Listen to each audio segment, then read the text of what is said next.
नमस्कार, स्वागत है आपका ओंकार न्यूज में। मैं हूं आपके साथ निम्न सिन्हा और इस वक्त की बड़ी खबर पर नजर डालेंगे। कर्नाटक में विधानसभा चुनाव की तारीखों का ऐलान हो चुका है। जी हां, कर्नाटक की 224 सीटों पर 10 मई को एक चरण में मतदान होगा, जबकि 13 मई को नतीजे आएंगे। आपको बता दें कि मुख्य चुनाव आयुक्त राजीव कुमार ने प्रेस कॉन्फ्रेंस कर यह जानकारी दी है। वहीं तारीखों के ऐलान के साथ ही राज्य में चुनाव आचार संहिता लागू हो गई है। कर्नाटक में 24 मई को विधानसभा का कार्यकाल खत्म हो रहा है। यहाँ पिछली बार मई 2018 में विधानसभा चुनाव हुए थे। कर्नाटक में 2024 विधानसभा सीटें हैं। पिछले विधानसभा चुनाव में बीजेपी ने 104 सीटों पर जीत हासिल की थी। वहीं आपको बता दें कि कांग्रेस ने 80 और जेडीएस ने 37 सीटें जीती थी। तो ये जो खबर है वो कर्नाटक से आ रही है। कर्नाटका में चुनावी बिगुल बज चुका है। आपको बता दें कि इसी के साथ चुनाव आयोग ने तारीख का ऐलान कर दिया है। चुनाव के तारीख को निर्धारित कर दिया गया है। इसी को लेकर आज कई जानकारी मीडिया के सामने इलेक्शन कमिश्नर ने साझा की है। आपको बता दें कि कर्नाटक में विधानसभा चुनाव की तारीखों का ऐलान हो गया है। कर्नाटक की 224 सीटों पर 10 मई को एक चरण में मतदान होगा, जबकि 13 मई को नतीजे आएंगे। यही आपको बता दें कि मुख्य चुनाव आयुक्त राजीव कुमार ने प्रेस कॉन्फ्रेंस कर ये जानकारी साझा किया है। वहीं तारीखों के ऐलान के साथ ही राज्य में चुनाव आचार संहिता भी लागू हो गई है। कर्नाटक में 24 मई को विधानसभा का कार्यकाल जो है वो पूरा हो जाएगा। यहाँ पिछली बार मई 2018 में विधानसभा चुनाव हुए थे। कर्नाटक में कुल 224 विधानसभा सीटें हैं जिस पर चुनाव होनी है। वहीं आपको बता दें कि पिछले विधानसभा चुनाव में बीजेपी ने 104 सीटों पर जीत हासिल की थी, जबकि कांग्रेस ने 80 और जेडीएस ने 37 सीटों पर जीत हासिल की थी। तो ये जो ताज़ा अपडेट है वो कर्नाटक से है, कर्नाटक विधानसभा चुनाव से है। हम आपको बता रहे हैं काफ़ी लंबे इंतज़ार के बाद आखिरकार ये वक्त आ गया है जब चुनाव आयोग ने तारीखों का ऐलान कर दिया है। और चुनाव आयोग ने बताया है कि ये जो चुनाव है वो अब जल्द होने वाला है, इसके नतीजे जल्द आएंगे।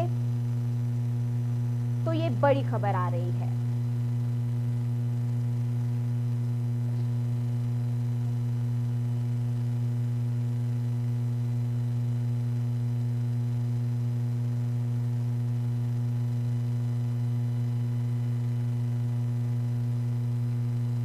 चलिए बढ़ते हैं अगली खबर की तरफ। कांग्रेस नेता राहुल गांधी की लोकसभा सदस्यता रद्द होने के बाद उनको घर खाली करने का नोटिस भी दे दिया गया है। अब राहुल गांधी को 22 अप्रैल तक बंगला खाली करना होगा।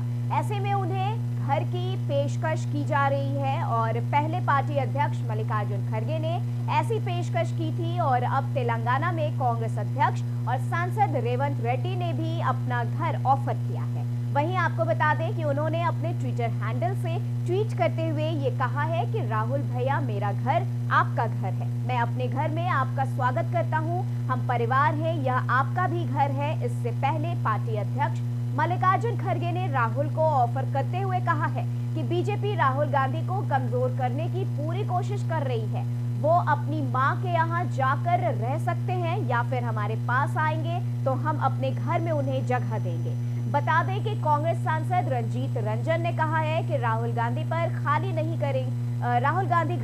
नहीं करेंगे। मैं 29 जून से सांसद हूं और मुझे और सांसद रेवंत रेड्डी ने भी अपना घर राहुल गांधी को ऑफर कर दिया है। वहीं उन्होंने अपने ट्विटर हैंडल से ट्वीट करते हुए उन्हें अपने घर में इनवाइट भी किया है। उसी के साथ मल्लिकार्जुन खड़गे का भी ये बयान आया है। वो भी अपने घर में उन्हें जगह देना चाहते हैं, वो भी उनके लिए बंगला खाली करना चाहते हैं।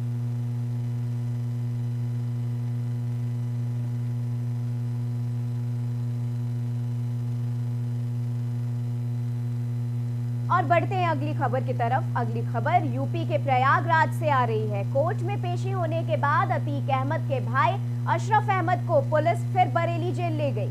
जी हां, आपको बता दें कि इस दौरान अशरफ ने मीडिया के कैमरे के सामने अपनी बात रखी है। अशरफ ने कहा है कि मुझे एक अधिकारी ने धमकी दी है कि मुझे 2 हफ्ते के बाद किसी बहाने से निकाला जाएगा और निपटा दिया जाएगा। मुझ पर लगे आरोप फर्जी है। यह मुझे, मेरे परिवार को और उत्तर प्रदेश सरकार को बदनाम करने की साजिश है। गौरतलब है कि उमेश पाल अपहरण केस में अतीक समेत 3 लोगों को कोर्ट ने उम्र कैद की सजा सुना दी है। वहीं इसी मामले में अशरफ भी बरेली जेल में बंद है। पुलिस अशरफ को बरेली जेल से लेकर प्रयागराज पहुंची थी। पेशी खत्म होने के बाद अशरफ को फिर से बरेली जेल में शिफ्ट कर दिया गया है। वहीं आपको बता दें कि ये जो ताजा अपडेट है वो उमेश पाल हत्याकांड से आ रही है। लोकेश, आपको बता दें कि प्रयागराज से ये खबर आ रही है, यूपी के प्रयागराज से, जहां की अशरफ ने मीडिया से बातचीत की और उससे एनकाउंटर का डर सता रहा है। आपको बता दें कि अशरफ ने ये आरोप लगाया है कि एक अधिकारी ने ये बताया है कि उसे कुछ बहाने से बाहर निकाला जाएगा और फिर उसका काम तमाम कर दिया जाएगा। तो ये बड़ी अपडेट आ रही है इस मामले से। यूपी के प्रयागराज से आ रही है ये खबर।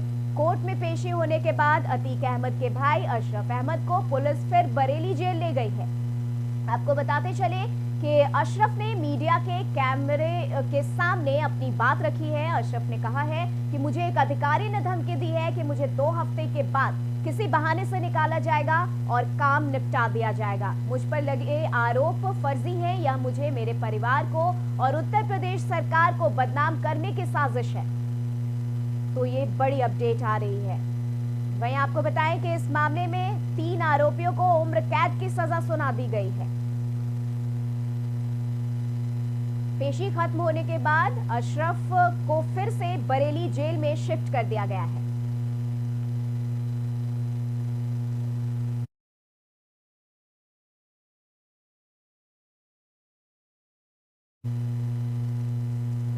चलिए बढ़ेंगे अगली खबर की तरफ। यूपी के प्रयागराज से उमेश पाल हत्याकांड मामले में एक और नया अपडेट है। आपको बता दें कि प्रयागराज पुलिस को अभी कामयाबी हाथ नहीं लगी है, क्योंकि कोर्ट ने अतीक अहमद के रिमांड को देने की अर्जी खारिज कर दी है। जी हां, आपको बताते चले कि इसी वजह से अतीक अहमद को वापस साबरमती जेल ले जाया जाएगा। वहीं उमेश पाल अपहरण केस में बाहुबली अतीक अहमद को आजीवन कारावास की सजा सुनाए जाने के बाद रात 8 बजे कड़ी सुरक्षा के बीच अतीक अहमद को साबरमती जेल के लिए रवाना किया जाएगा। बताते चले कि इससे पहले अशरफ को बरेली जेल भेजा गया। वहीं खान सौलत हनीफ और दिनेश पासी को नैनी सेंट्रल जेल में रखा गया है। तो ये जो ताज़ा अपडेट है वो आपको बता दें प्रयागराज से। अतीक अहमद उमेश पाल हत्याकांड के मामले में आ रहा है, जहां की अतीक अहमद को नैनी सेंट्रल जेल में शिफ्ट किया गया था और वहीं अब खबर आ रही है कि उन्हें अतीक अहमद को वापस से साबरमती जेल भेजा जा रहा है। वहीं पुलिस को रिमांड के लिए अतीक अहमद को नहीं सौंपा गया है, तो इसलिए पुलिस की ये नाकामयाबी सामने आ रही है। यूपी के प्रयागराज से उमेश पाल हत्याकांड मामले में ये ताज़ा अपडेट है। आपको बता दें कि पुलिस को अभी कामयाबी नहीं हाथ लगी है, क्योंकि कोर्ट ने अतीक अहमद के रिमांड पर जो अर्जी दी गई थी उसे खारिज कर दिया है और अतीक अहमद को वापस साबरमती जेल ले जाया जा रहा है। वहीं उमेश पाल अपहरण केस में बाहुबली अतीक अहमद को आजीवन कारावास की सजा भी सुनाई गई है। इससे के साथ जो 3 आरोपी है सभी को आजीवन कारावास की सजा मिली है। आपको बता दें कि रात 8 बजे कड़ी सुरक्षा के बीच अतीक अहमद का जो काफिला है वो निकलेगा साबरमती जेल के लिए।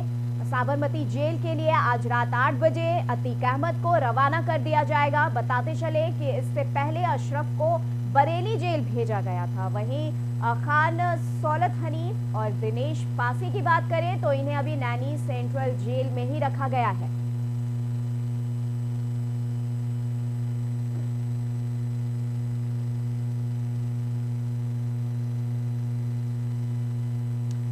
अगली खबर पलवल से है। पलवल होटल के रेलवे स्टेशन के नजदीक दिल्ली आगरा रेलवे ट्रैक पर ट्रायल के दौरान होटल रेलवे स्टेशन से वंदे भारत एक्सप्रेस एक हादसे का शिकार हो गई है।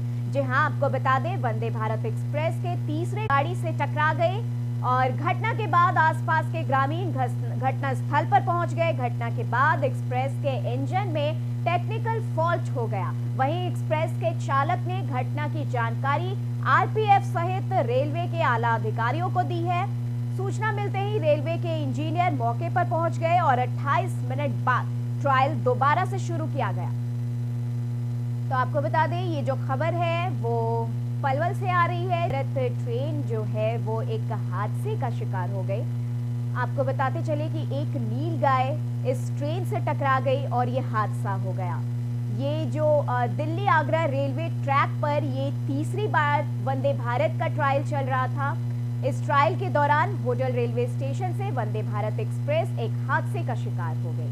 वहीं आपको बताते हैं, इसके बाद ट्रेन में कुछ टेक्निकल फॉल्ट भी आए। कुछ देर तक ट्रेन का जो परिचालन है वो ठप रहा। टेक्नीशियन को बुलाने के बाद, ट्रेन को ठीक कराने के बाद जो तीसरी ट्रायल है उसे दोबारा से शुरू किया गया। घटना के बाद एक्सप्रेस के इंजन में टेक्निकल फॉल्ट हो गया। वहीं एक्सप्रेस के चालक ने घटना की जानकारी आरपीएफ सहित रेलवे के आला अधिकारियों को भी दी है। आपको बता दें कि 28 मिनट के बाद दोबारा से ट्रायल को शुरू किया गया। सूचना मिलते ही रेलवे के इंजीनियर मौके पर पहुंचे, ट्रेन की इंजन को ठीक किया और 28 मिनट बाद ये जो ट्रायल है दोबारा से शुरू कर दिया गया था।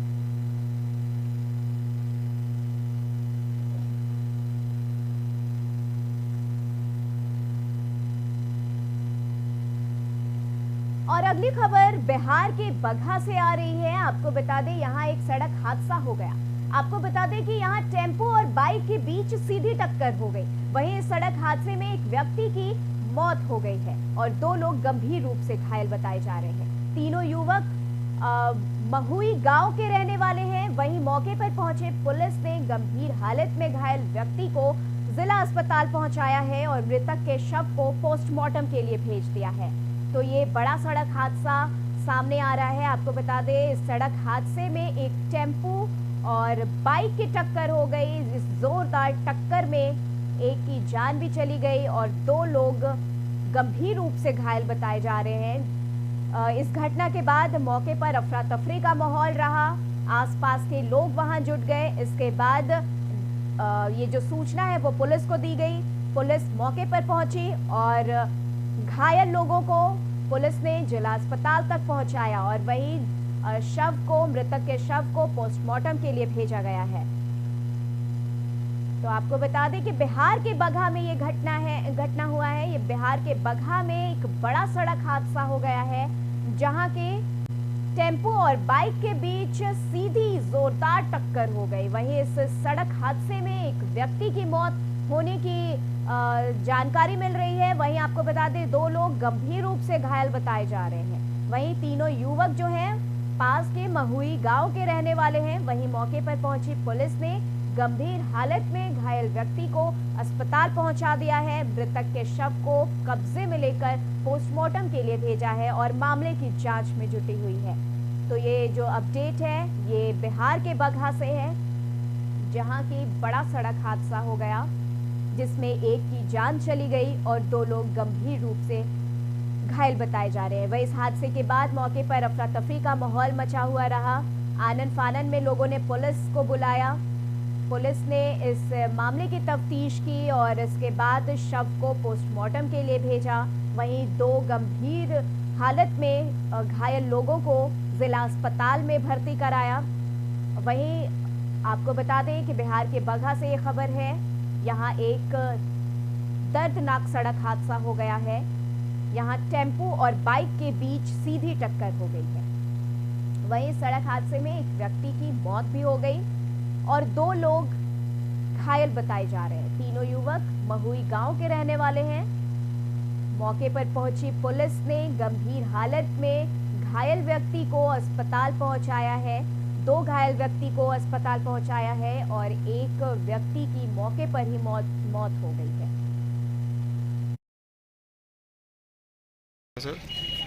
सुबह सर सूचना मिला, करने आया है। महुई गांव का रहने वाला है, रामनगर का। चलिए बढ़ते हैं अगली खबर की तरफ। बिहार पुलिस की वर्दी एक बार फिर दागदार हो गई है। जहानाबाद जिले में जहां ओकरी थाना के थाना अध्यक्ष पर वाहन चेकिंग के नाम पर एक मैमा गांव निवासी व्यक्ति के एक युवक को गोली मारने की बात सामने आ रही है। आपको बता दें कि घायल युवक सुधीर के पिता ने बताया है कि ओखरी ओपी के थाना अध्यक्ष अनंतपुर गांव के नजदीक वाहन चेकिंग कर रहे थे। इसी बीच मेरा लड़का वहां से गुजर रहा था, जिसके पास हेलमेट और ड्राइविंग लाइसेंस नहीं रहने के कारण पुलिस को देखकर वो भागने लगा। भागते देख पुलिस ने कुछ देर तक पीछा कर मेरे लड़के को गोली मार दिया, जिससे वह गंभीर रूप से घायल हो गया है। घायल युवक का इलाज नालंदा जिले के एक निजी अस्पताल में परिजनों के द्वारा कराया जा रहा है। अभी तक की मिली जानकारी के अनुसार घायल युवक की स्थिति नाजुक बनी हुई है। वहीं आपको बता दें कि डॉक्टर ने काफी मशक्कत के बाद शरीर से गोली को बाहर निकाल लिया है। तो ये जो अपडेट है वो बिहार के जहानाबाद से है कि आपको बता दें यहाँ बिहार पुलिस की जो वर्दी है एक बार फिर दागदार हो गई है। एक युवक को पुलिस ने गोली मार दिया और युवक की हालत जो है वो गंभीर हो गई है। तो ये जो अपडेट है वो बिहार के जहानाबाद से है। आपको बता दें कि जहानाबाद जिले में ये हादसा हो गया, जहां बिहार पुलिस की वर्दी एक बार फिर दागदार हुई है। जहानाबाद जिले में ओखरी थाना के थाना अध्यक्ष पर वाहन चेकिंग के नाम पर एक मैमा गांव निवासी व्यक्ति के एक युवक को गोली मारने की बात जो है वो सामने आई है। पुलिस उस वक्त चेकिंग कर रही थी और इस युवक के पास ना ड्राइविंग लाइसेंस थे और ना हेलमेट थे और पुलिस के खौफ से ये बच निकलना चाहता था। तभी हादसे के इस मामले के बीच पुलिस ने जो है वो युवक पर गोली चला दी और युवक बुरी तरह से घायल हो गया। वहीं उसके परिजन ने युवक को अस्पताल पहुंचाया। अस्पताल में डॉक्टरों की कड़ी मशक्कत के बाद उसके शरीर से गोली को बाहर निकाला गया। अभी भी स्थिति जो है वो गंभीर बताई जा रही है।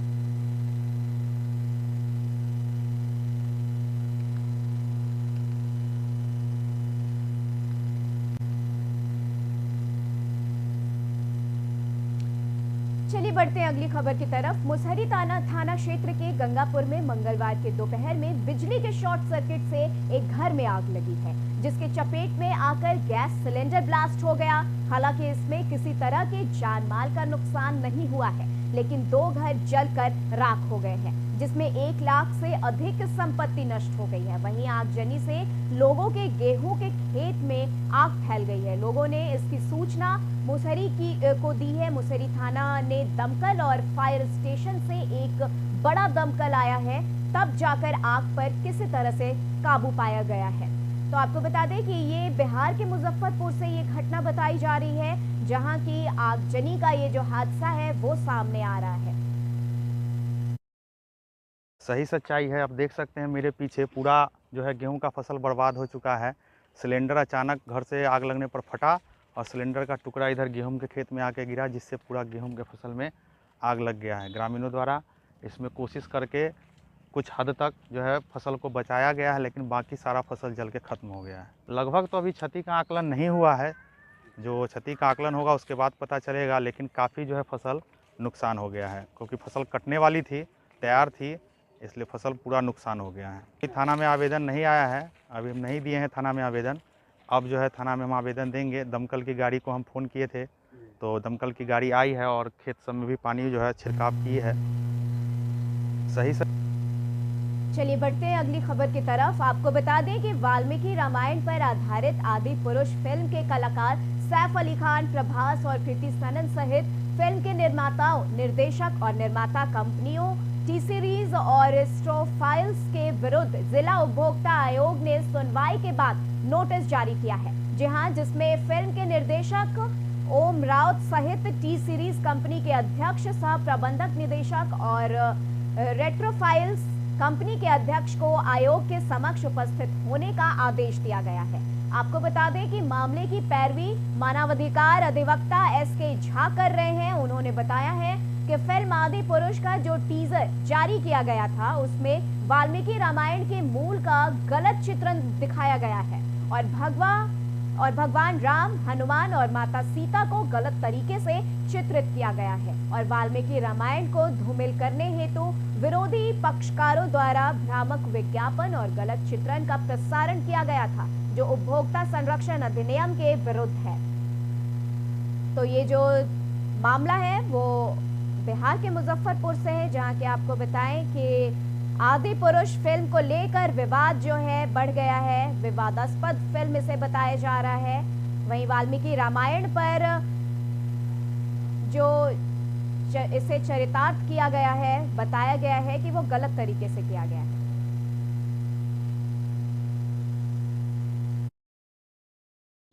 मामला यह था कि एक फिल्म का ट्रेलर एक प्रसारित हुआ था आदि पुरुष फिल्म का। उस फिल्म में ये था कि उनका कहना था फिल्म निर्माताओं का कि हम वाल्मीकि रामायण पर बेस्ड ऑन हम मूवी तैयार कर रहे हैं जिसका नाम है आदि पुरुष। लेकिन जो ट्रेलर आया तो ट्रेलर को देखने के बाद में ऐसा लगा कि उन्होंने जो वाल्मीकि रामायण का जो मूल है उसके साथ में काफ़ी छेड़छाड़ किया गया है। अब जैसे जो हनुमान का चित्रण है, राम का चित्रण है, या जानकी जी का चित्रण है, रावण का चित्रण है, इन सारे के साथ साथ में काफ़ी उसमें छेड़छाड़ का प्रयास किया गया है। उसके बाद में एक मुकदमा एक दायर किया गया था, परिवादी हैं जगदीश सिंह, उनके द्वारा मेरे माध्यम से दायर किया गया कि इन्होंने रामायण जो वाल्मीकि कृत जो रामायण है उसके साथ में इन लोगों ने।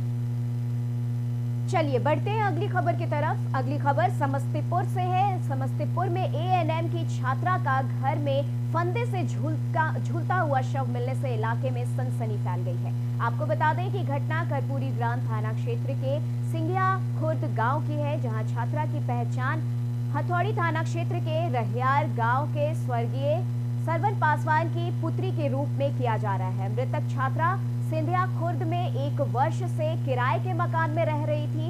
एएनएम की पढ़ाई कर रही थी। दरअसल मकान मालिक की सूचना पर पुलिस मौके पर पहुंची। वहीं पुलिस मामले की जांच में जुटी हुई है। आपको बता दें कि छात्रा के कमरे से एक सुसाइड नोट और जेंट्स चप्पल भी बरामद किए गए हैं। पुलिस की सूचना पर परिजन मौके पर पहुंचे हैं। परिजन हत्या की आशंका जता रहे हैं। वहीं आपको बता दें कि परिजन का कहना है कि एक युवक पिछले कुछ दिनों से छात्रा के मोबाइल पर फोन किया करता था, जिसका छात्रा विरोध करती थी। परिजन ने आशंका व्यक्त किया है कि संभवतः उसी युवक के द्वारा छात्रा की हत्या की गई है।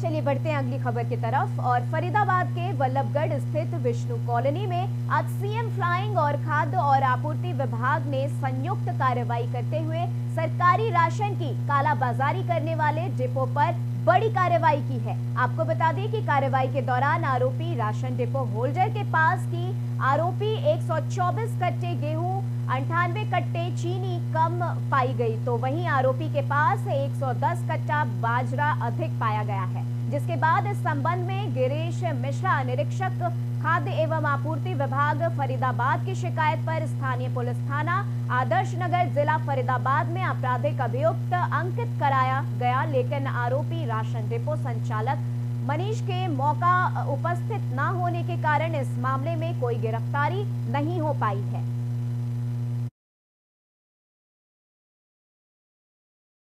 मुख्यमंत्री उड़नदस्ता फरीदाबाद की टीम के द्वारा एक गुप्त सूचना के आधार पर वल्लभगढ़ स्थित विष्णु कॉलोनी में एक राशन डिपो पे स्थानीय जो विभाग और पुलिस, खाद्य आपूर्ति विभाग और पुलिस के साथ जब रेड की गई तो वहाँ पे जो डिपो होल्डर है उसके स्टॉक में 124 कट्टे गेहूं के कम मिले स्टॉक के मुताबिक, और लगभग 1 क्विंटल 98 किलो चीनी कम मिली है वहाँ पे, और 110 कट्टे जो बाजरे के वो फालतू मिले हैं। तो ये इस तरह की अनियमितताएं पाई गई हैं और इसके आधार पर जो स्थानीय पुलिस स्टेशन है वहाँ पे एफआईआर अंकित करवाई गई है। डिपो होल्डर क्योंकि मौके पर हाजिर नहीं थे तो अभी अरेस्ट नहीं हो पाए हैं। मुख्यमंत्री उड़नदस्ता फरीदाबाद की टीम। सनातन धर्म प्रेमियों के जय श्री राम के नारे चारों तरफ गूंज उठते हैं। एक तरफ चैत नवरात्र को लेकर, दूसरी तरफ रामनवमी को लेकर हर मंदिर, चौक चौराहे, हनुमान मंदिर में रामनवमी हर्षोल्लास के साथ मनाया जा रहा है। उसी को लेकर आज रामगढ़ में मंगला जुलूस का भव्य आयोजन किया गया है। आपको बता दें कि ये आयोजन हर साल की भांति इस साल भी बड़े हर्षोल्लास के साथ मनाया गया है। इस शोभा यात्रा में भगवान श्री राम की झांकी का आयोजन किया गया।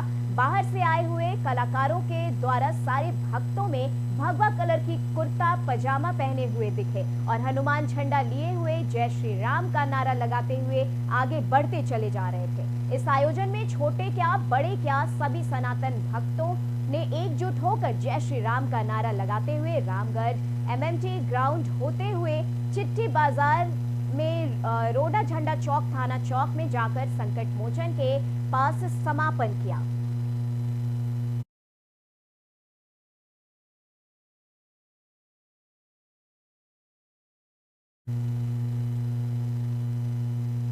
अगली खबर बिहार के समस्तीपुर से है। समस्तीपुर जिले में हर्षोल्लास के साथ मनाई जा रही है चैती दुर्गा पूजा। आपको बता दें कि चैती नवरात्र को लेकर हर तरफ रौनक ही रौनक देखने को मिल रही है। जहां मां की प्रतिमा खुलते ही दर्शन के लिए भक्तों की भीड़ उमड़ पड़ी है। आपको बता दें कि भक्तजन पूजा अर्चना कर मां की आस्था में लीन है। समस्तीपुर प्रखंड के केवस निजामत गांव के सुंदरी नदी के बीचों बीच में स्थापित है मां की ये प्रतिमा। पिछले कई वर्षों से पूजा अर्चना होते आ रही है। आसपास के 1 दर्जन से अधिक गांव के श्रद्धालु यहां आते हैं, मां के दरबार में पूजा अर्चना कर मन्नतें मांगते हैं। तो चैत्र नवरात्र का आज 8वां दिन है। आपको बता दें कि जहां भक्तों की भीड़ उमड़ पड़ी है, मंदिरों में भक्तजनों में हर्षोल्लास देखा जा रहा है।